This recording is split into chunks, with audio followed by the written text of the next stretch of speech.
Daisy! Yes, Ma'am Shi. Ano na? Nagawa mo ba yung mga pinapagawa ko? Of course, Ma'am Shi. Siya nga pala, may discovery ako. Alam ko na yung award niya si Emma, elementary at saka high school. Ano? Ano pa ba, Eddie? Most quiet. Si bakla, hindi ko man lang makausap ng matino. Daig pa yung pipi, wow. Oh. At least masipag. At tahimik. Pero, Ma'am Shi, sight mo. Baka may pinagdadaanan. Anong balak mo, Ma'am Shi? Hindi ko. Teka lang. Emma, halika nga.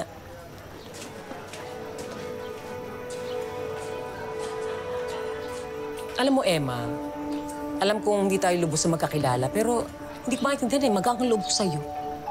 At alam ko may pinagdadaanan ka. Kung ayaw mo ikwento, hindi kita ipigilan.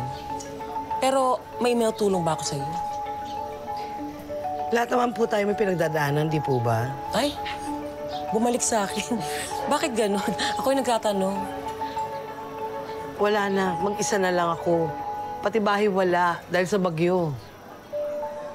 Wala po akong pambayad sa mga tulong na ibinigay niyo sa akin, Ma'am Gege. Pero pagtatrabaho ako pa ito. Ako, Emma, alam mo, sa totoo lang, sapat lang yung meron ako eh. Ngayon, di ba, si Ninyo, meron akong pinag-aaral, meron akong pinapalaki. Tapos, minsan, kapus pa. Pero, parang di naman ata kita kayang tiisin. Napakalat-kalat lang. Ma'am Gege, kahit hindi mo na ako bayaran, pagkain lang, ayos na ako. Alam mo, Ma'am Shi. Nagulat ka. Alam mo, Ma'am Shi, ito yan. Feeling ko, isama ko na lang sa bahay si Chang Emma bilang wala naman akong ka-join. Tsaka para maluwag na rin yung cargo mo. O, sa akin na lang yan. Chang Emma, kaya mo? Magandang point mo, ah. Very good ka dyan. Ma'am Gege, sa oras na dumating araw na hindi niyo na ako kailangan at pabigat na ako, sabihin niyo lang po sa akin, aalis ako. Hindi po ako magagalit. So, ano kayo pwedeng gawin? So, bale, Wow. alam na naman niya, no? Tanggap na siya. Pero masipag, di ba? Most quiet.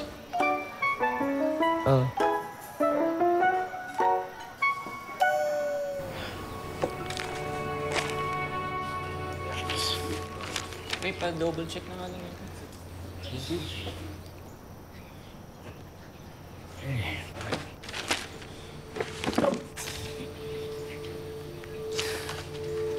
Teka, bakit ang daming missing items sa inventory na binigay niyo sa akin?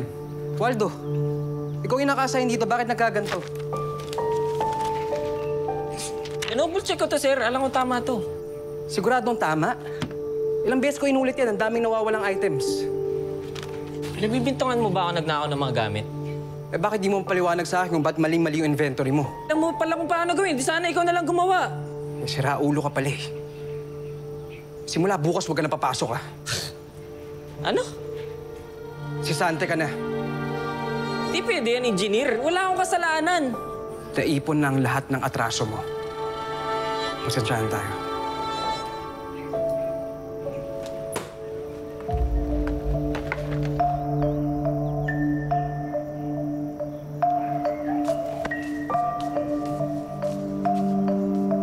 Kayo, Sabihan mo. bumalik na kayo sa trabaho, pumunta na kayo dun sa site. Dali!